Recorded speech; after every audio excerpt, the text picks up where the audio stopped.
Hello guys, I hope आप सभी बढ़िया होंगे। तो मैं आ चुका हूँ आपके लिए एक न्यू मांगा लेके। वैसे इस मांगा की स्टोरी लाइन बढ़िया है, लेकिन मैंने इसको अपनी वॉइस में एक्सप्लेन नहीं किया है। क्या है ना, मेरे पास माइक नहीं है, तो इसको मैंने एआई वॉइस का यूज़ करके एक्सप्लेन किया है। तो एडजस्ट कर लेना, और आप सपोर्ट करेंगे तो मैं जल्दी माइक ले लूँगा, और माइक लेने के बाद मैं अपनी वॉइस में एक्सप्लेन करना स्टार्ट कर दूँगा। और वैसे आप मुझे क्यूआर पे भी सपोर्ट कर सकते हैं, ये रहा मेरा क्यूआर। और वैसे मैं फ़िलहाल के लिए बता दूँ तो मैं इस एनिमे पे काम कर रहा हूँ। ये भी बहुत ही इंटरेस्टिंग एनिमे होने वाला है। तो चलिए स्टार्ट करते हैं वीडियो को। कहानी शुरू होती है हॉस्पिटल में, जहां एक लड़का बेड पर पड़ा हुआ है। पत्ते मुरझा रहे हैं और एक पत्ता उसके चेहरे पर गिरता है। लड़का सडनली जागता है और तुरंत उठकर बैठ जाता है। वो हांफते हुए खुद से पूछता है, मैं कहाँ हूँ? इस वक्त आपको समझ आ जाता है कि ये लड़का रीइंकार्नेटेड हो चुका है। वो बेडशीट हटाकर चेक करता है कि उसकी लेग्स ठीक हैं या नहीं, लेकिन नो, उसकी टांगे नहीं हैं, बस स्टंप्स हैं। गुस्से में वो पूछता है, व्हाट टाइम इज इट? तभी कोई उसे भाई कहकर बुलाता है। एक लड़की रोते हुए उसे गले लगा लेती है और कहती है, तुम फाइनली जाग गए। वो कहती है, मैं उस इंसान को ढूंढूंगी जिसने तुम्हें कार से हिट किया और फ्लड में फेंक दिया। वो उसे अश्योर करती है, तुम्हारी लेग्स फिर से ठीक हो जाएंगी। तभी एमसी को रियलाइज होता है कि वो 1 साल पहले की टाइमलाइन में वापस आ चुका है। वही कार एक्सीडेंट जब वो ब्लेड की तरह घूमते हुए आसमान में उड़ा था। यहीं पर उसकी एक उभरते हुए यंग बिलियनर की जिंदगी खत्म हो गई। एक लड़की ने मिस्टर शेन को बचाने के लिए दौड़ लगाई थी, लेकिन उसके बाद वो व्हीलचेयर पर रहने लगा और यहीं से सब गलत होना शुरू हुआ। तभी कोई रूम में आता है और शन किंग को पुकारता है। एमसी एक उदास लुक के साथ चंग कई को बुलाता है। चंग कई कहता है, तेरे बड़े भाई ने तेरे खाने और रिकवरी के लिए कुछ चीजें भेजी हैं। एमसी को याद आता है कि चंग कई वो इंसान था जिस पर वो दुनिया में सबसे ज्यादा ट्रस्ट करता था, उसका भाई जिसका नाम था शाओ टैनकई। लेकिन इसी भाई ने उसके कमजोर समय का फायदा उठाकर उसकी बनाई हुई इंटरनेशनल कंपनी पर कब्जा कर लिया। उसने एमसी की सिस्टर को मैनिपुलेट किया और कहा, अगर तुम मुझसे शादी करोगी तो तुम्हारे भाई का फ्यूचर सिक्योर रहेगा और हॉस्पिटल के बिल्स मैं भरूंगा। एमसी बेबस होकर कहता है, लेट हर गो, लेकिन बेचारा खुद फ्लोर पर पड़ा हुआ था जैसे कोई स्लग। चंग कई सार्कास्टिकली पूछता है, what are you gonna do about it? वो एमसी की बहन को किस करता है और कहता है, I don't understand why dogs keep barking. लड़की हेल्पलेसली रोती है लेकिन कुछ नहीं कर सकती। चंग कई ने एमसी से सब कुछ छीन लिया। फिर एक दिन एक गेम लॉन्च होती है, डिवाइन पाथ। ये गेम एक 100% रियलिज्म फीचर के साथ आती है और इन गेम करेंसी रियल वर्ल्ड में वैल्यूएबल बन जाती है। लेकिन ट्विस्ट यही आता है, गेस व्हाट? गेम की एट्रीब्यूट्स असली दुनिया को अफेक्ट करने लगती है। ये एमसी के लिए बदला लेने का एक परफेक्ट मौका था, बट प्रॉब्लम, वो गेम शुरू में अफोर्ड ही नहीं कर सकता था। वो जल्दी लेवल अप नहीं कर पाया और बार बार मारा गया। दूसरी तरफ चंग कई, जिसने एमसी की कंपनी से चुराए हुए पैसे से बेस्ट रिसोर्सेज खरीदे, अनबीटेबल बन गया। उसने एक गिल्ड बनाई और खुद को अनमैच्ड पावर हाउस बना लिया। लेकिन एमसी को पता था कि ये सब उसका ही था। एक दिन एमसी अपने घर बुलाता है चंग कई को और कहता है, do you think this is funny? घर एक्सप्लोसिव से भरा हुआ था। चंग कई मजाक उड़ाते हुए कहता है, तू सोचता है कि ये मुझे मारेगा? लेकिन एमसी कहता है,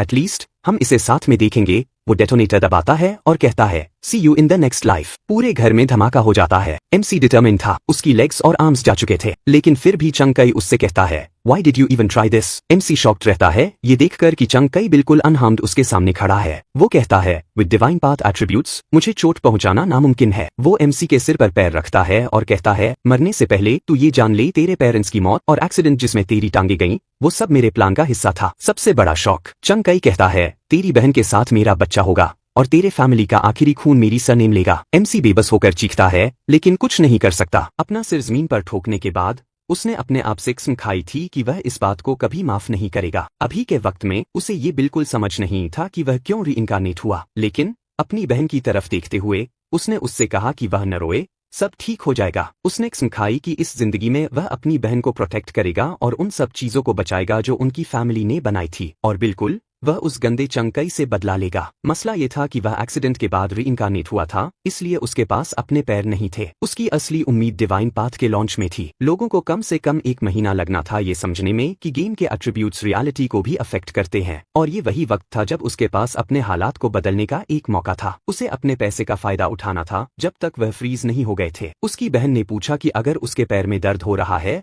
तो वह क्यों इतनी शक्ल बना रहा है। वह उठकर बोली कि वह डॉक्टर को बुलाने जा रही है, पर उसने कहा कि इस वक्त उससे ज्यादा जरूरी काम है। चक्कर में वह पूछती है कि वह क्या काम है। उसने अपनी बहन से मदद की गुजारिश की, कहकर कि उसे एक गेमिंग स्टेशन चाहिए, एक ऐसा गेमिंग स्टेशन जो नया गेम डिवाइन पाथ लॉन्च करने वाला है। वह अब भी समझ नहीं पा रही थी कि वह क्यों ऐसा कह रहा है। तभी चंग कई कमरे में आता है और पूछता है कि कब से उसका बड़ा भाई गेम्स में इतना इंटरेस्टेड हो गया है। वह वार्निंग देता है कि उसे गेम्स का शौक लगना खतरनाक हो सकता है, खास तौर पर जब एक कंपनी का ध्यान रखना हो। शन किंग तुरंत समझ जाता है कि ये गंदा इंसान उसे प्रोवोक कर रहा है, लेकिन वह बस कह देता है कि अब जब वह डिसेबल्ड हो गया है तो उसके पास गेम्स खेलने के अलावा और कोई काम नहीं है। चंग कई थोड़ा मुस्कुराता है, फिर वह कहने लगता है कि डिवाइन पाथ जो गेम लॉन्च होने वाला है वह बहुत महंगा है। अगर वह गलत नहीं है तो लॉन्च पर सिर्फ 100 यूनिट्स अवेलेबल होंगे और उसका दाम 300 मिलियन से भी ज्यादा होगा। शन किंग जवाब देता है कि कंपनी का पैसा उसका है, अगर वह 30 बिलियन का हो तो भी वह एक खरीद लेगा। उसकी बहन उसे कह देती है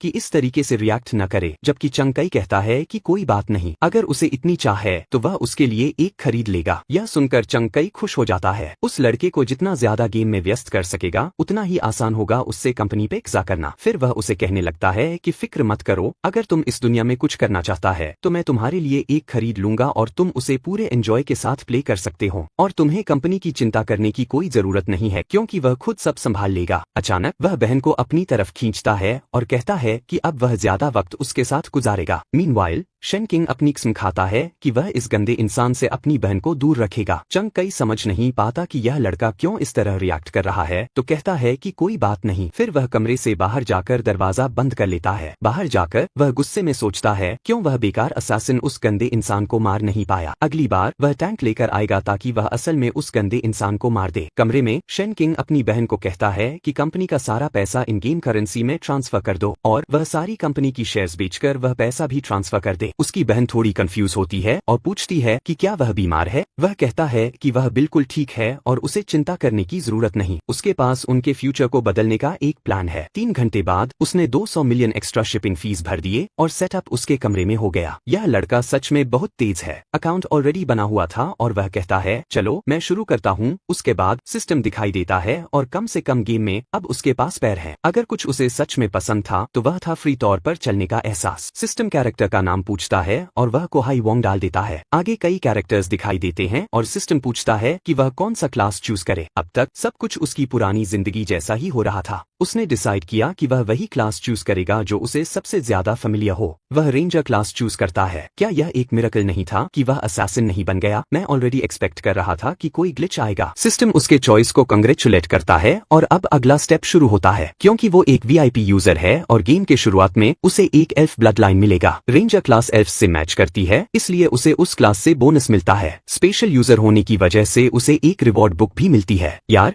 ये लड़का बिल्कुल प्ले टू विन है। बुक उसे एक स्किल देती है जो वीक पॉइंट्स को डिटेक्ट करने की एबिलिटी देती है। वो एक्साइटेड हो जाता है क्योंकि उसके पास्ट लाइफ में ये सब एबिलिटीज उसने पहले ही मास्टर कर ली थी। फर्स्ट 100 प्लेयर्स में से एक होने की वजह से उसे एक स्पेशल चेस्ट भी मिलता है। ये चीज उसने एक्सपेक्ट नहीं की थी क्योंकि उसके पास्ट लाइफ में वो फर्स्ट 100 प्लेयर्स में नहीं था। मैसेज में लिखा होता है कि चेस्ट में एक रेयर स्किल है लेकिन उसके लिए 50 मिलियन गोल्ड कॉइन्स चाहिए और यहाँ के कन्वर्जन के हिसाब से ये $7 मिलियन के बराबर होता है। क्या यार ये चेस्ट कितना महंगा है। लेकिन हमारा लड़का तो पहले ही कंपनी बेच चुका है और तुरंत अपने अकाउंट में पैसा डाल देता है। उसे पता है कि नॉर्मल पैसे का वैल्यू गेम आइटम्स के सामने धीरे धीरे कम होता जाएगा और स्किल्स तो मुश्किल से मिलती हैं, इसलिए अभी एक मिलना फैंटास्टिक होगा। अपनी पास्ट लाइफ में उसने एक स्किल हासिल किया था जो बॉडी डैमेज को इंक्रीज करता था, जिससे उसने काफी बैटल्स जीत ली थी। कंपनी का पैसा यूज करते हुए वो गेम में 500 मिलियन गोल्ड कॉइन्स डाल देता है। वो चेस्ट को खोलने के लिए यस क्लिक करता है, जिससे एक गोल्डन बीम ऑफ लाइट आसमान में उड़ती है। जो चीज उसे मिलती है वो उसे एक्साइटेड कर देती है। ये एक स्किल है जो किसी भी चीज को इवॉल्व कर सकता है, कुछ ऐसा जो उसने कभी सोचा भी नहीं था। एक बड़ा एल्फ अपीयर होता है और अनाउंस करता है कि स्किल इक्विप हो गई है और अब वो अपना हंट शुरू करने के लिए रेडी है। लेकिन वो इम्प्रेस्ड है क्योंकि ये स्किल सिर्फ पैसे से नहीं मिल सकती थी। वो डिसाइड करता है कि एबिलिटी को खोल कर देखे कि ये क्या करती है। जो भी आइटम वो मॉन्स्टर्स से एक्वायर करेगा वो हमेशा एक रैंक ऊपर का होगा और 5% चांस होगा कि वो 2 रैंक्स ऊपर का हो। उसे एक एक्टिव स्किल भी मिलती है जो वो हर 24 घंटे में एक बार यूज कर सकता है। ये स्किल उसे किसी भी आइटम को 2 लेवल्स तक अपग्रेड करने का मौका देती है या 10% चांस के साथ 3 लेवल्स तक। चाहे ये एबिलिटी सिर्फ उसके आइटम्स को अफेक्ट करता हो, लेकिन उसे पता है कि ये एबिलिटी गेम में उसे बहुत स्ट्रांग बनाने वाली है। वो अपने हाथ उठाता है जिससे एक गॉन्टलेट अपीयर होता है और कहता है कि ये उसका फ्यूचर बदल देगा। शहर में चल रहे हैं और उसे पता है कि ये परफेक्ट है। जब सब लोग ब्रॉन्ज आइटम्स यूज कर रहे होंगे वो ऑलरेडी सिल्वर गियर पहने करने का। कंपनी का पैसा खर्च करना डेफिनेटली वर्थ होने वाला है। वो गेम में घुसने के लिए एक्साइटेड है और मॉन्स्टर मारने के लिए तैयार है ताकि अपग्रेडेड आइटम्स मिल सके। लेकिन उसे 24 घंटे एबिलिटी के साथ केयरफुल रहना होगा। सबसे पहले उसे कुछ ऐसा चाहिए जो इवॉल्व होने की पोटेंशियल रखता हो। सारे प्रिपरेशंस करने के बाद वो सिस्टम पे क्लिक करता है और गेम का एंट्रेंस अपीयर होता है। वो एक्साइटेड होकर कहता है अब वक्त आ गया है अपना फेथ बदलने का। सीन शिफ्ट होता है स्टार्टिंग विलेज में और वो कंफ्यूज होता है इतनी सारी रिच लोगों को देखकर। उसने सोचा था कि वो सबसे पहले होगा, लेकिन वहाँ पे ऑलरेडी लोग चिकन मार रहे हैं और लेवल अप कर रहे हैं। दूसरे लोग चिकन्स को भागते हुए देखकर तुरंत उनको मारने के लिए ज्वाइन कर लेते हैं। लगता है स्टार्टिंग में विलेज में किसी भी चीज पर कंपटीशन है, लेकिन हमारे लड़के के लिए ये सब बेकार चीजों के लिए लड़ना इडियोटिक लगता है। उसे डायरेक्ट किसी ऐसे गोल की तरफ जाना है जो वर्थ इट हो, जैसे कि स्टार्टिंग जोन में बॉस को मारना और फर्स्ट किल रिवॉर्ड पाना। सिस्टम उसे वार्न करता है कि वाइल्ड जोन में जाने से पहले केयरफुल रहे, लेकिन वो सिस्टम को फ्लिक करता है और कहता है कि लेवल अप करने का सिर्फ एक तरीका है, डेंजरस चीजें मारना। सबसे पहले उसे कुछ इक्विप करना होगा, लेकिन जब वो अपना इन्वेंट्री खोलता है तो वो डिसपॉइंटेड होता है। उसके पास स्टार्टर बो और क्लॉथ आर्मर है और उन्हें अपग्रेड करने का कोई फायदा नहीं लगता। मसला ये है कि उसे जल्दी से एडवांटेज चाहिए ताकि दूसरों से आगे निकल सके। तभी उसे याद आता है कि इस एबिलिटी को आइटम्स को लेवल अप करने के लिए भी यूज किया जा सकता है। वो अपनी एबिलिटी को इवॉल्व करता है। वो अपने हाथ उठाता है और खुद पर उसे यूज करता है। वो इवोल्यूशन अपनी एल्फ ब्लड लाइन पर स्पेंड करता है। एक अल्फ दिखाई देता है लाइटनिंग के क्राउन के साथ और अचानक गोल्डन हो जाता है। इवोल्यूशन सक्सेसफुल है और अब वो रॉयल अल्फ ब्लड लाइन में अपग्रेड हो गया है। इससे उसकी स्पीड और एक्यूरेसी बढ़ जाती है। लेकिन सबसे बड़ा बोनस है हर 3 स्ट्राइक्स के बाद एक क्रिटिकल हिट। अपना HP बार बढ़ता देखकर वो समझ जाता है कि ये वर्थ इट था। इन एट्रीब्यूट्स के साथ गेम सोलो स्टार्ट करना मुश्किल नहीं होगा। तभी एक हाउल नियर बाय सुनाई देता है। वो देखता है एक लेवल 2 फॉरेस्ट वुल्फ, पर दूसरे एडवेंचरर्स ऑलरेडी उसका शिकार कर रहे हैं और चिल्ला रहे हैं ये बच के नहीं जाएगा। सब लोग जल्दी लेवल अप करना चाहते हैं। शेन किंग एक ट्री के पीछे छुपकर ऑब्जर्व करता है। ये प्लेयर्स स्मार्ट हैं। उन्होंने समझ लिया है कि ग्रुप्स बनाकर और स्ट्रॉन्ग क्रिएचर्स को हंट करके जल्दी लेवल अप हो सकता है, पर प्रॉब्लम ये है कि उन्हें ये नहीं पता कि ये गेम कितना रियलिस्टिक है।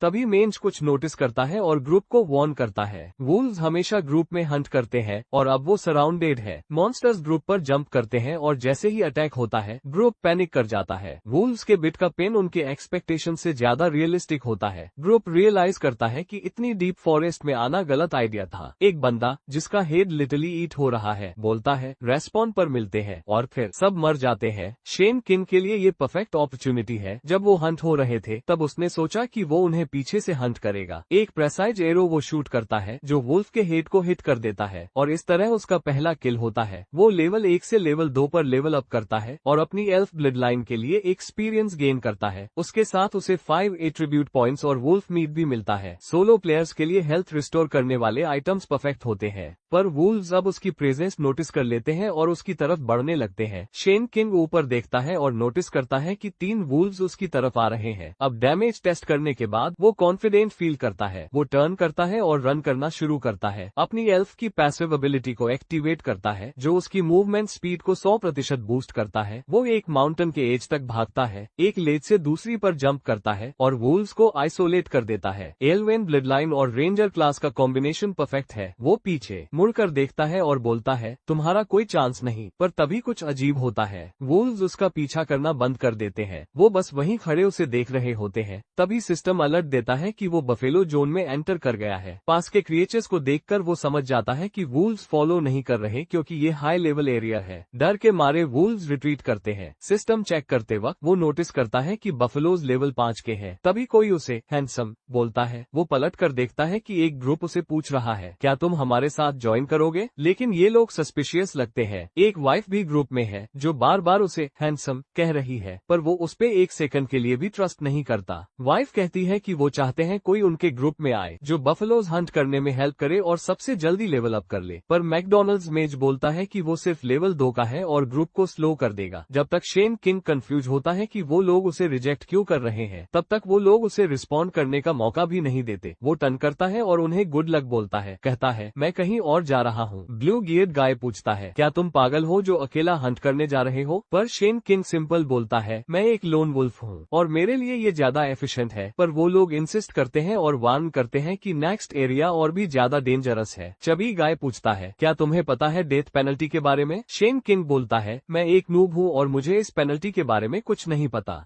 तुम्हारा इक्विपमेंट डैमेज हो जाता है और मौत का फियर भी काफी रियल लगता है। लेकिन सबसे बुरा तो ये है कि तुम्हारा अपना आधा एक्सपीरियंस चला जाता है। शन किंग को ये इन्फॉर्मेशन ज्यादा इंप्रेस नहीं करती, लेकिन फिर भी वो उन्हें शुक्रिया कह के जाने के लिए कहता है। वो उन्हें अलविदा कह के कहता है कि इतने प्रोफेशंस से सीखना अच्छा लगा। लड़की कहती है कि शायद उन्हें इस लड़के की मदद करनी चाहिए क्योंकि उसके लिए अकेला रहना काफी डेंजरस हो सकता है। पर मैकडोनल्ड्स मेज उसे कहता है, इसे मत छेड़ो, अगर ये इडियट मरना चाहता है तो हम क्यों रोकें। कुछ वक्त के बाद वो एक केव में जाता है जहां वो जमीन पर एक स्केलेटन देखता है। लगता है ये वही जगह है जहां वो जाना चाहता था। ये वो एरिया है जहां स्टार्टिंग जोन का सबसे पावरफुल बॉस है। अचानक केव की दीवार हिलती है और एक क्रिएचर अपनी आंखें खोलता है जो काफी बड़ा लगता है। हमारा लड़का फेस टू फेस है लेवल 10 जायंट किंग स्नेक के। वो अपनी एबिलिटी वीकनेसेस डिटेक्शन एक्टिवेट करता है। Weak point mark giant snake पर अपीयर होता है जिसकी एचपी है 800, जबकि हमारे लड़के के पास 1310 एचपी है। लेवल 2 पर उसके पास नॉर्मल 200 एचपी होना चाहिए था, पर रॉयल एल्फ पैसिव की वजह से उसे एक्स्ट्रा 1000 एचपी मिलते हैं। इससे वो बॉस का सामना करने से डरेगा नहीं। मॉन्स्टर उससे आंखों मिलाता है और गुस्सा होकर उसे काटने के लिए जंप करता है। जैसे वो तेज है वैसे ही वो भी क्विक है। वो साइड में डॉज करता है और अपना बो खींचता है। पहली तीर सीधा टारगेट पर लगती है, लेकिन वो सिर्फ 29 डैमेज करती है, जो उसने सोचा था उससे काफी कम है। आखिरकार बॉस है तो बॉस ही होगा। वो फिर से डॉज करता है और शुक्रिया कहता है कि कम से कम उसकी स्पीड इतनी है कि वो डैमेज से बच सकता है। ये मॉन्स्टर स्ट्रांग है लेकिन उतना धीरे है कि वो उसकी हेल्थ को धीरे धीरे कम कर सकता है। पर जब वो दूसरी तीर डाल रहा होता है, मॉन्स्टर अपनी टेल से उसे रोक लेता है। अब मॉन्स्टर अपनी एकमात्र वीक पॉइंट को गार्ड कर रहा है जहां वो डैमेज दे सकता है। वो स्पीड पर भरोसा रखता है और एक एरो का वोली डाल देता है, पर मॉन्स्टर हर बार डिफेंड करता है और उसे 0 डैमेज होता है। आखिरकार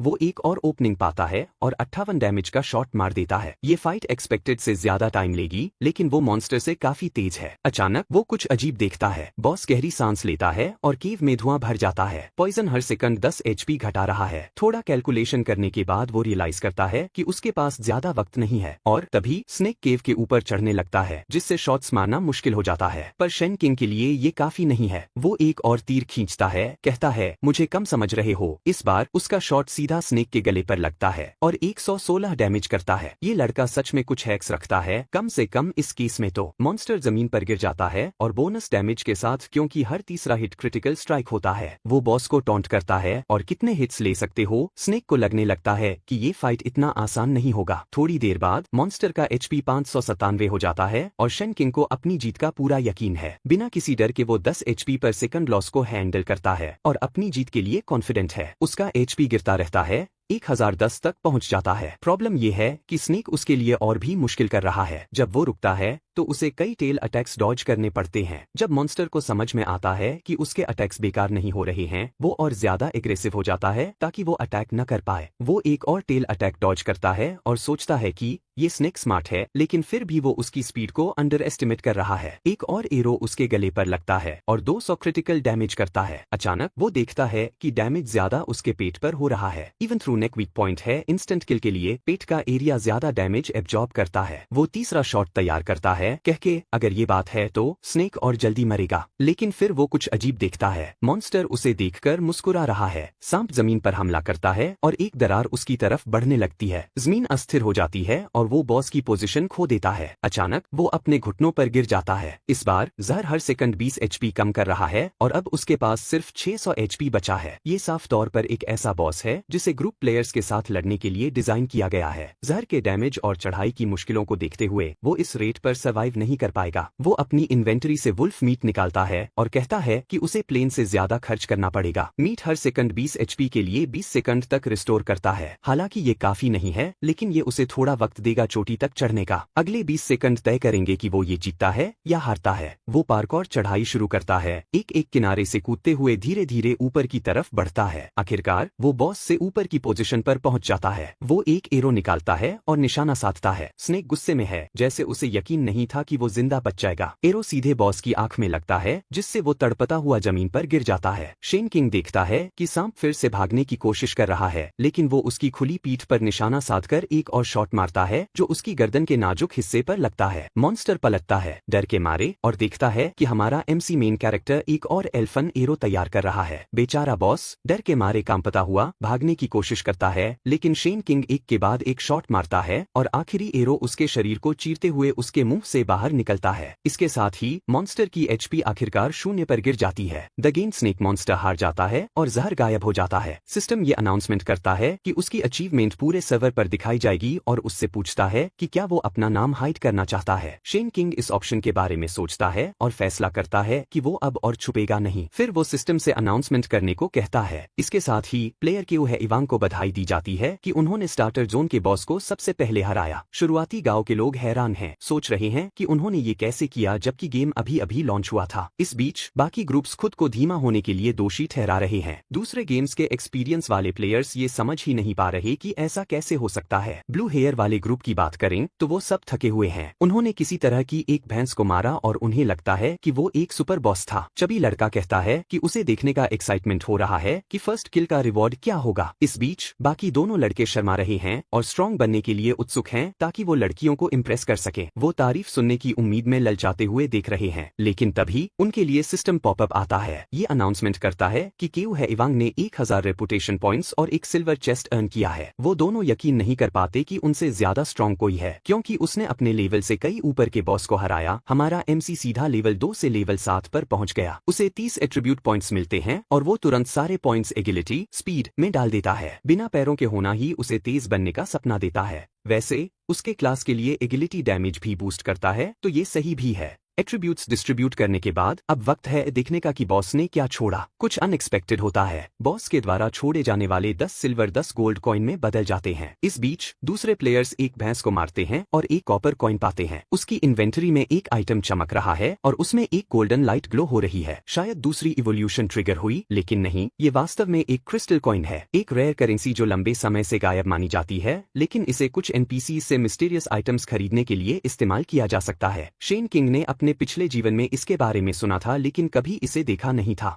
उसने बाकी की ड्रॉप्स चेक की और अपना बैकपैक भी चेक किया। उसे एक सिल्वर रैंक्ड स्नेक स्वॉर्ड मिला। जाहिर है एक बो इस्तेमाल करने वाले के लिए ये बेकार है, लेकिन कम से कम इसे बेचकर कुछ पैसे मिल सकते हैं। सबसे यूजफुल आइटम है सिल्वर स्केल आमो, जो 300 एचपी का शील्ड देता है, जिसमें 300 सेकंड का कूलडाउन है। उसे याद आता है कि ये आमो आमतौर पर कोई स्पेशल इफेक्ट नहीं देता। शायद उसकी पैसिव एबिलिटी आइटम्स स्टैट्स को इन्फ्लुएंस कर रही है। समस्या ये है कि इसे इस्तेमाल करने के लिए लेवल 10 चाहिए। तभी उसे याद आता है कि सिस्टम ने उसे अचीवमेंट के हिस्से के तौर पर एक सिल्वर रेप्यूटेशन चेस्ट दिया था। वो सिस्टम से कहता है इसे खोलने के लिए, ये दुआ करते हुए कि ये किसी और क्लास का आइटम न हो। जो चीज उसे मिलती है वो है legendary semen arrow range skill, एक पावरफुल एरियल अटैक जो उसके लिए परफेक्ट है, लेकिन इसे भी लेवल 10 पर ही यूज किया जा सकता है। वो थोड़ा डिसअपॉइंटेड है, लेकिन एक्साइटेड भी है, क्योंकि लेवल 10 पर पहुंचते ही वो काफी मजबूत हो जाएगा। तभी गुफा के अंदर से कोई आवाज लगाता है, मदद मांगते हुए। जब वो चेक करने जाता है तो एक गुड लुकिंग लड़की दिखती है जो पूछती है कि क्या वो उसकी मदद कर सकता है। उसने गुफा में जायंट स्नेक से बचने के लिए छिपने का फैसला किया था। उसका नाम मिस्कू है और वो जानता है कि ये एक फेमस एनपीसी है जो सीक्रेट क्वेस्ट्स देती है। वो उसे बताता है कि स्नेक पहले ही मारा जा चुका है, तो अब वो जा सकती है, लेकिन वो अपना घायल पैर दिखाती है। अपने मुंह पर हाथ रखते हुए वो पूछती है क्या वो उसे कैरी कर सकता है। शेन किंग सोचता है कि वो एक कोल्ड कैलकुलेटिंग प्रोटैगनिस्ट होगा, लेकिन ऐसा नहीं है। वो बेवकूफों की तरह शर्मा जाता है। एक सेकंड के अंदर वो उसे बाहर कैरी करता है। बाहर पहुंचते ही वो उसका चेहरा हल्के से छूते हुए कहती है कि अगर वो न होता तो उसकी मौत पक्की थी। वो वादा करती है कि अगली बार जब वो मिलेंगी तो वो उसका ख्याल रखेगी, लेकिन तभी वो सवाल करता है अगली बार इसका क्या मतलब है, और उसे जमीन पर गिरा देता है। वो कहती है कि उसके पास उसे रीपे करने के लिए ज्यादा कुछ नहीं है, सिवाय इसके कि अगर वो उसका बॉडी चाहता हो। वो पलटकर उसे टीज करते हुए कहती है कि अगर वो चाहता है तो ले सकता है, लेकिन वो तुरंत उसे रोकता है और कहता है कि वो ये नहीं चाहता। वो हंसते हुए कहती है कि लगता है उसे टेस्ट के बारे में पता है। वो एक ब्लेड निकालती है जो उसने पहाड़ों में छिपा रखी थी और उसे रिवॉर्ड के तौर पर ऑफर करती है। ये एक ब्रॉन्ज डैगर है और वो तुरंत इसे झटक देता है। वो उसे घूरते हुए कहता है कि उसे सीक्रेट चाहिए। कंफ्यूज्ड होकर वो पूछती है कि किस सीक्रेट की बात कर रहा हो। वो कहता है कि उसे उस 14 ईयर ओल्ड लड़की को बचाने वाला क्वेस्ट चाहिए जो पास में रहती है। वो विश्वास नहीं कर पाती कि इस लड़के को पहले से ही उस क्वेस्ट के बारे में पता है, लेकिन वो मान जाती है और कहती है कि अगर यही चाहिए तो उसे सीक्रेट क्लास क्वेस्ट दे देगी। वो धीरे धीरे और शांत होकर खड़ी होती है। इस बीच हमारा एमसी खड़ा होकर आर्म्स क्रॉस्ड पूछता है कि वो इसे सीधे क्यों नहीं दे देती। अचानक वो एक ऐसा डांस परफॉर्म करने लगती है जो 27 देशों में आउटलॉड है। एक कदम बाएं, एक स्वे दाईं और। इसमें कोई शक नहीं कि ये औरत खतरनाक है। अचानक उसके नीचे एक मैजिक सर्कल अपीयर होता है। वो उसे चेतावनी देती है कि सीक्रेट क्लास टेस्ट शुरू होने वाला है और उसे क्लास पाने के लिए इसे पास करना होगा। वो उसे थैंक्स कहता है, लेकिन वो उसे इतना एक्साइटेड होने से मना करती है। ये सुनकर वो कंफ्यूज हो जाता है और सिस्टम विंडो की तरफ देखता है। उसी पल वो शॉक्ड हो जाता है। ये शैडो हंटर मिशन है, marked as red difficulty. Failure का मतलब परमानेंट डिस्क्वालिफिकेशन। वो चिल्लाता है कि वो इसे रोक दे क्योंकि वो अभी लेवल 7 पर है और परमानेंटली डिस्क्वालीफाई नहीं हो सकता। लेकिन वो उसे एक क्रीपी स्माइल देते हुए कहती है, this is the end for you. उसकी फेवरेबिलिटी इस एनपीसी के साथ 0 पर गिर जाती है। उसी पल उसे एहसास होता है कि इस क्वेस्ट को शुरू करने का सही तरीका उसकी फेवरेबिलिटी बढ़ाना था। इसी वजह से उसने उसे मिशन में फोर्स किया बिना सफिशिएंट लेवल के। वो उसे गुड लक कहती है, हालांकि उसे शक है कि वो अपनी स्किल्स के साथ इसे पास कर सकता है। जैसे ही वो सर्कल में खींचता है वैसे ही वो कसम खाता है कि इस मिशन से बाहर निकलते ही वो उसे और उसकी बेटी दोनों को मार देगा। मैजिक सर्कल कहीं आसमान में अपीयर होता है और उसे जमीन पर टेलीपोर्ट कर देता है। ये एक एंडलेस डेजर्ट है और उसे कोई अंदाजा नहीं है कि वो कहाँ है। तभी सिस्टम पॉपअप होता है और कहता कि टेस्ट शुरू हो चुका है। क्योंकि ये उसका एकमात्र चांस है तो उसे अपनी पूरी ताकत लगा देनी होगी। अचानक वो पास में कुछ सुनता है। नीचे देखकर वो देखता है कि रेत से दांत जैसा कुछ निकल रहा है। तभी कुछ और दांत निकलते हैं और तभी उसे एहसास होता है कि वो एक मॉन्स्टर के अंदर है। वो तुरंत कूद जाता है और एक बड़ा सा क्रीचर नीचे से उसे निगलने के लिए अटैक करता है। वो वीकनेस डिटेक्शन स्किल को एक्टिवेट करता है और टारगेट दिखाई देता है ठीक उसके मुंह के बीच में। ये एक लेवल 5 एलीट सनवॉर्म है। लेवल 5 आसान होना चाहिए वो सोचता है, हालांकि इस चीज के पास 2000 HP है। इसका लेवल भले ही लो हो लेकिन मैसिव हेल्थ पूल जो इसे चैलेंजिंग बनाता है। वो एक एरो फायर करता है जो इसके खुले मुंह पर 130 डैमेज करता है। सौभाग्य से जब क्रीचर रेत से बाहर होता है तो वो ज्यादा मूव नहीं कर सकता। मॉन्स्टर हवा में ऊपर उठता है और फिर से हमला करने के लिए लंजेस करता है, लेकिन शेनकिंग एक तरफ हट जाता है और मॉन्स्टर जमीन पर गिर जाता है। इम्पैक्ट ये साफ कर देता है कि अगर वो पकड़ा गया तो हमेशा के लिए रेत में दफन हो जाएगा। तभी उसे दोनों तरफ रेत के शिफ्ट होने की आवाज सुनाई देती है। मॉन्स्टर बाहर आने में ज्यादा समय लेता है और उसे एहसास होता है कि वो इसे अंडरग्राउंड ट्रैक नहीं कर सकता। उसे हायर ग्राउंड की जरूरत है ताकि वो इसके हमलों का रिएक्शन दे सके। तभी उसे दूर एक पिलर दिखाई देता है जो परफेक्ट वांटेज पॉइंट है। वो उसकी तरफ भागता है, धीरे धीरे दूरी कम करता हुआ।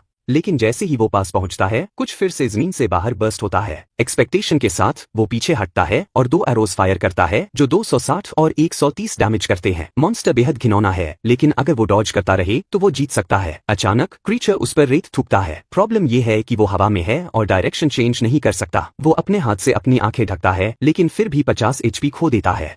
उसकी विजन 50% कम हो जाती है और उसकी एक्यूरेसी 30% गिर जाती है। वह जमीन पर गिरता है, उस मॉन्स्टर को कोसते हुए अपने धुंधले हाथ को देखता है। वह अभी अपनी आंखें साफ कर ही रहा होता है, तभी उसे पीछे से मॉन्स्टर आता हुआ महसूस होता है। वह तुरंत जमीन पर लुढ़कता है और सही समय पर हमले से अपने आप बचा लेता है। कम से कम वह एक खंभे से टकराकर रुक जाता है और खुद को संभाल लेता है। मॉन्स्टर फिर से रेत में छिपने लगता है, लेकिन अब उसे पूरा यकीन है उस जीव के पास काफी हेल्थ है, लेकिन इसका हमला करने का तरीका बहुत ऑब्वियस है। उसकी ब्लाइंडनेस 10 सेकंड में खत्म हो जाती है। खंभा और अपनी नजरें ठीक होने के बाद उसे यकीन है कि अब वो इसे खत्म कर देगा। वह अपना बो निकालता है, एक और हमले के लिए तैयार। जैसे ही जमीन कांपती है वह मुस्कुराते हुए मॉन्स्टर का मजाक उड़ाता है। क्रीचर फिर से हमला करता है, लेकिन इस बार शेनकिंग खंभे पर चढ़ जाता है, उसे बेवकूफ कहकर चिढ़ाते हुए। मॉन्स्टर फिर से रेत फेंकने की कोशिश करता है, लेकिन खंभे पर खड़ा शेन डायरेक्शन बदलता है, बच निकलता है और एक और तीर चलाता है जो सीधे 260 का डैमेज देता है। मॉन्स्टर रुकता है और वह खुद से पूछता है कि क्या सच में इसके पास सिर्फ 2 ही हमले के तरीके हैं। अगर ऐसा है तो वह अभी इसे खत्म कर देगा। आगे जो होता है वह भी close range Archer game play है। वह सैंड मॉन्स्टर के खुले मुंह में कूद जाता है, हमले को चकमा देते हुए और लगातार 3 तीर मारता है। आखिरी वार की तैयारी करते हुए वह ऐलान करता है,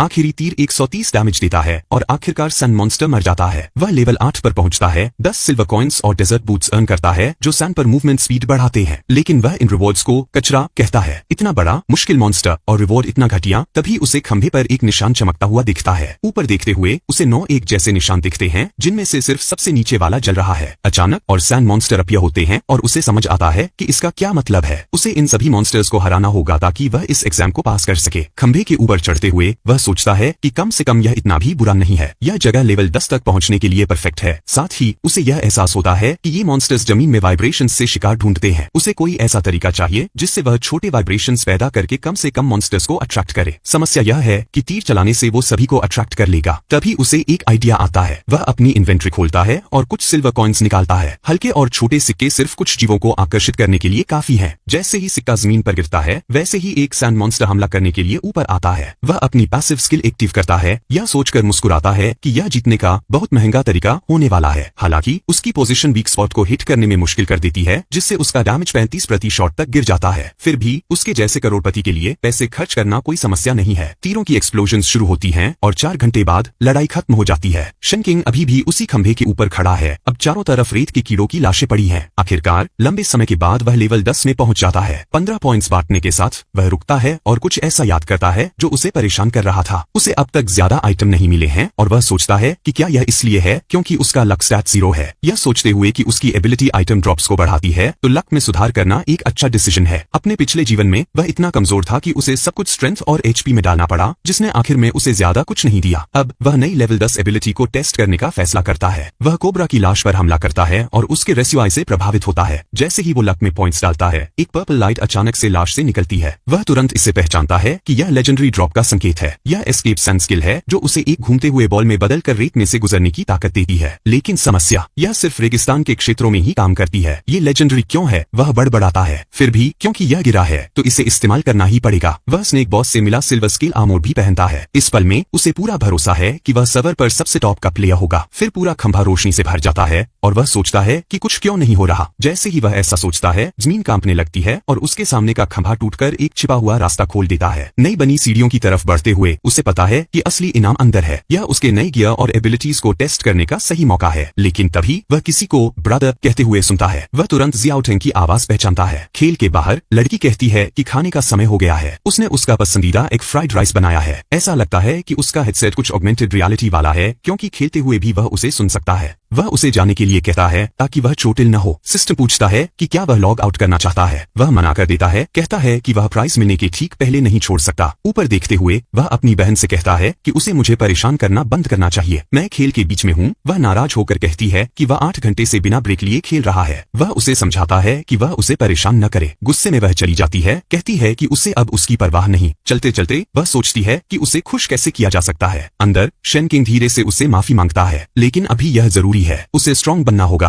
ताकि उसका फ्यूचर बदला जा सके। वह पोर्टल की तरफ बढ़ता है, यह अनाउंसमेंट करते हुए कि अब नई क्लास अनलॉक करने का समय आ गया है। एक नीली रोशनी उसके चेहरे पर चमकती है और जब वह अपनी आंखें खोलता है तो वह एक गुफा में होता है। सिस्टम चेतावनी देता है कि यह एक बेहद खतरनाक क्षेत्र है और सतर्क रहने की सलाह देता है। शन किंग तुरंत समझ जाता है कि यह बॉस रूम होना चाहिए। अचानक उसके सामने एक मॉन्स्टर उठने लगता है। उसे वहां ऐसी फियरफुल चीज देखकर झटका लगता है। यह एक gold rank boss desert king है। इसके पास 200 अटैक एंड 6000 एचपी है। शन किंग बॉस का लचीलापन देखकर स्टन्ड है। वह तुरंत वीकनेस डिटेक्शन स्किल एक्टिवेट करता है, लेकिन एबिलिटी किसी भी वीक पॉइंट को आइडेंटिफाई करने में फेल हो जाती है। इससे पहले कि वह प्रोसेस कर पाए बॉस अटैक करना शुरू कर देता है। शन किंग डॉज करता है, लेकिन इम्पैक्ट उसे कीव की दीवार से टकरा देता है। उसे 100 डैमेज होता है। वह शॉक में है। अटैक डायरेक्ट नहीं था, फिर भी इतना डैमेज। यही वजह है कि यह गोल्ड रैंक्ड बॉस है। सिर्फ उसके अटैक को डॉज करना काफी नहीं होगा। वह पहला तीर चलाता है, लेकिन देखता है कि यह सिर्फ 1 डैमेज करता है। ऐसा इसलिए क्योंकि बॉस का डिफेंस इतना हाई है कि वह उसके अटैक पावर को नलिफाई कर देता है। बॉस फिर से अटैक करता है। इस बार शन किंग जंप करने की बजाय अपनी स्पीड से डिस्टेंस बनाने की कोशिश करता है, लेकिन इससे पहले कि वह काफी स्पेस बना सके एक और अटैक आता है। यह जानते हुए कि वह डॉज नहीं कर पाएगा, वह हवा में छलांग लगा के बॉस के आर्म से क्लिंग कर जाता है। मॉन्स्टर थ्रैश करता है, उसे तेजी से हिलाते हुए हवा में फेंक देता है। हवा में रहते हुए शन किंग को एक ओपनिंग दिखती है। वह अपनी नई 7 एरो रेंज स्किल यूज करता है और बॉस पर फायर करता है। हर एरो बॉस की मैक्स एचपी का 1% डैमेज करता है और डिफेंस को इग्नोर करता है। एक वॉली में वह एचपी को 6000 से घटाकर 5100 तक कर देता है, लेकिन बॉस अटैक करता है। वह डॉज कर लेता है, लेकिन इम्पैक्ट डैमेज उसकी आर्मर को चकनाचूर कर देता है। रियलाइजिंग कि यह स्ट्रैटेजी सस्टेनेबल नहीं है, शन किंग बॉस के आर्म पर चढ़ते हुए उसके सिर की ओर बढ़ता है। ऊपर से वह फिर से 7 एरो रेन अनलीश करने की कोशिश करता है, लेकिन कुछ नहीं होता। उसकी मना खत्म हो चुकी है। हालांकि स्किल पावरफुल है, यह बहुत ज्यादा एनर्जी कंज्यूम करती है। उसके करंट रेट पर उसे इसे फिर से यूज करने के लिए 4 मिनट लगेंगे। बॉस अचानक हद की ओर छलांग मारता है, उसे क्रश करने की तैयारी में। शन किंग मजबूर होकर पीछे हट जाता है और जमीन पर कूद जाता है। तभी बॉस की आंखों में एक पर्पल लाइट दिखती है। सिस्टम अनाउंसेस करता है कि वीकनेस डिटेक्ट हो गई है और मार्क कर दी गई है। शन किंग पेट पर मार्कर देखता है। अब समझ में आता है कि पहले वीकनेस डिटेक्शन क्यों काम नहीं कर रही थी। वीक पॉइंट सिर्फ उसके पेट के नीचे है। सिस्टम यह भी अलर्ट करता है कि बॉस अपनी अल्टीमेट स्किल अनलीश करने वाला है। बॉस की अल्टीमेट स्किल हर सेकंड 100 का डैमेज करती है और 60 सेकंड तक मूवमेंट रिस्ट्रिक्ट करती है। शन किंग इस डिस्ट्रक्टिव इफेक्ट पर पैनिक करता है क्योंकि उसके चारों ओर कई टॉर्नेडोज उठने लगते हैं। वह सोचता है कि बिगिनर जोन बॉस के पास इतनी ओवरपावर्ड एबिलिटीज क्यों है? यह न केवल डैमेज बहुत ज्यादा है बल्कि यह बेतुका रूप लंबे समय तक रहती है। प्रेशर इतना इंटेंस है कि वह अपनी टांगे हिला नहीं पा रहा। मैजिक का सिर्फ एक टच उसे 100 HP लॉस करवाता है। कुछ ही सेकंड में वह पहले ही 400 HP खो चुका है और कोई काउंटर अटैक करने का तरीका नहीं है क्योंकि बॉस अब भी सीलिंग पर ही है। डेस्परेटली वह सोल्यूशन ढूंढने की कोशिश करता है। टॉर्नेडोज से बचने में असमर्थ वह रिस्क लेकर एक और तीर चलाता है जिससे 260 का डैमेज होता है। मॉन्स्टर पर गुस्सा करते हुए वह देखता है कि बॉस उसे घूर कर देख रहा है। टॉर्नेडोज उसके और करीब आते हैं। वह जल्दी से सैंड एस्केप स्किल का इस्तेमाल करता है और जमीन के नीचे छिप जाता है। जैसे ही बॉस गार्ड कम करता है, शन किंग फिर से सरफेस पर आता है और एक एरो सीधे उसके पेट में शूट कर देता है। बॉस तुरंत टॉर्नेडोज को रीस्टार्ट करता है लेकिन शन किंग ने सोल्यूशन ढूंढ लिया है। वह फिर से सैंड एस्केप स्किल एक्टिवेट करता है और दूसरी तरफ से रिअपियर होकर एरोज फायर कर देता है जिससे 300 का डैमेज होता है। बॉस रियलाइज करता है कि वह उसे पकड़ नहीं सकता और जमीन पर वापस उतरकर उसे मारने की कोशिश करता है लेकिन शन किंग कॉन्फिडेंटली फिर से जमीन के नीचे डाइव करता है। अब समझ आया कि यह एबिलिटी लेजेंडरी क्यों है। वह सोचता है यह बैली एनर्जी यूज करती है और कोई कूलडाउन नहीं है। अचानक बॉस बोलता है और उसे इडियट कहता है। यह मॉन्स्टर बात कर सकता है। शन किंग शॉक में फ्रीज हो जाता है। 3 घंटे के इंटेंस बैटल के बाद अब उसकी एचपी सिर्फ 720 बची है। फाइट उसकी एक्सपेक्टेशंस से कहीं ज्यादा लंबी हो चुकी है लेकिन उसकी 7 एरो रेंज स्किल फिर से रेडी है। बॉस की एचपी अब सिर्फ 1160 बची है। शन किंग कॉन्फिडेंटली डिक्लेयर करता है अब इसे खत्म करने का वक्त आ गया है लेकिन शन किंग की उम्मीदों के खिलाफ बॉस अचानक सरेंडर कर देता है। बॉस अपना पेट एक्सपोज करता है और थके हुए अंदाज में कराता है, मैं इस लड़ाई से थक चुका हूँ, बस इसे खत्म करो। शन किंग स्टिल वेरी है। वह अपना बो उठाता है और कहता है अगर ऐसा है तो मैं तुम्हारे लिए इसे खत्म कर देता हूँ। वह 7 एरो रेन अनलीश करता है और बॉस की एचपी आखिरकार 0 हो जाती है। हाई लेवल मॉन्स्टर को हराने के कारण शन किंग का एक्सपीरियंस स्काईरॉकेट्स कर जाता है। वह 3 लेवल्स ऊपर जंप करके लेवल 13 पर पहुंच जाता है। सिस्टम अनाउंस करता है कि वह क्लास चेंज के लिए क्वालिफाई कर चुका है और पूछता है कि वह प्रोसीड करना चाहता है या नहीं। शन किंग जो इतनी मेहनत के बाद थ्रिल्ड है वह तुरंत एक्सेप्ट करता है। एक डार्क ऑरा उसे घेर लेता है। एल्फ स्पिरिट अपीयर होती है और उसका क्लास कुछ नया बनकर ट्रांसफॉर्म हो जाता है। उसका नया क्लास अब गोस्ट हंटर है। इससे उसकी एचपी, अटैक पावर और एट्रीब्यूट्स में बोनसेस मिलते हैं। गोस्ट हंटर बनने के बाद हर लेवल अप पर उसे 7 पॉइंट्स मिलने लगते हैं 5 की बजाय। साथ ही उसे 2 नई एबिलिटीज मिलती हैं। पहली एक 30 सेकंड समन स्किल जिससे एक गोस्ट फाइट में उसकी मदद के लिए आता है। दूसरी एक बेयर ट्रैप जो ट्रिगर होने पर डबल डैमेज करता है। एबिलिटीज बेसिक लग रही हैं लेकिन ये उसकी प्ले स्टाइल के लिए परफेक्ट है। शन किंग खास तौर पर एक्साइटेड है कि वह अपनी इवॉल्व एनीथिंग स्किल को अपने नए क्लास पर यूज कर पाएगा लेकिन कूल डाउन अभी भी 5 घंटे का है। कम से कम